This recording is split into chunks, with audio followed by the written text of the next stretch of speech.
नमस्कार, मैं हूं प्रशांत भारद्वाज और आप देख रहे हैं न्यूज रूम पोस्ट। संसद में अविश्वास प्रस्ताव पर चर्चा का आज तीसरा दिन है। आज प्रधानमंत्री मोदी को चर्चा पर जवाब देना है और इसी के साथ ही फाइनल राउंड के बाद वोटिंग होते ही अविश्वास प्रस्ताव का क्या होने वाला है ये भी सबको पता चल जाएगा। बुधवार को इस चर्चा में राहुल गांधी भी बोले, लेकिन हमेशा की तरह उन्होंने अपने भाषण में पहले भारत माता की हत्या वाली बात कहकर और फिर कथित तौर पर फ्लाइंग किस का इशारा करके नया विवाद खड़ा कर दिया।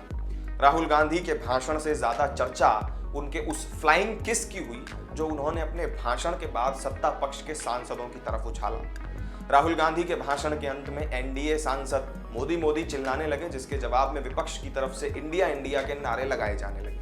इसी बीच केंद्रीय मंत्री स्मृति ईरानी खड़ी हुई और अपना भाषण देने लगी। तभी थोड़ी ही देर बाद राहुल गांधी सदन से बाहर जाने लगे तो नारेबाजी और तेज हो गई। सत्ता पक्ष की तरफ से राहुल गांधी के लिए आवाजें आने लगी कि बैठकर भाषण तो सुनिए। दरअसल सत्ता पक्ष के सांसद ये चाहते थे कि राहुल गांधी की मौजूदगी में ही स्मृति ईरानी कांग्रेस और उन पर तीखा हमला करें, लेकिन राहुल गांधी को राजस्थान की एक जनसभा में जाना था, लिहाजा वो सदन से बाहर जाने लगे। तभी बीजेपी सांसद पूछने लगे कि आखिर वो बाहर क्यों जा रहे हैं। तब उस वक्त राहुल गांधी पीछे मुड़े और सत्ता पक्ष की ओर फ्लाइंग किस उछाल दिया और फिर सदन से बाहर निकल गए।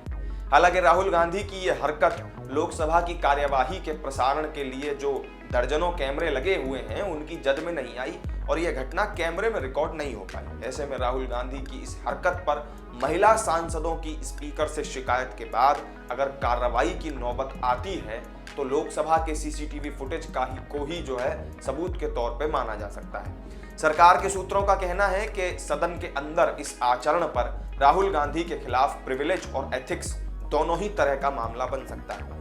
संसद में सांसदों को उनके आचरण और भाषण को लेकर विशेष अधिकार मिले हुए हैं ताकि उनके दायित्वों के निर्वहन में कोई बाधा न हो। भले राहुल गांधी अपनी भारत जोड़ो यात्रा के दौरान ऐसा व्यवहार पहले ही करते रहे हों, लेकिन जानकारों का यह कहना है कि अगर राहुल गांधी का यही आचरण सदन के बाहर वो करते और कोई महिला अगर उनके खिलाफ शिकायत करती तो ये आईपीसी की धारा 354 के तहत मामला उनके ऊपर बनता और उन्हें जेल तक जाना पड़ सकता था।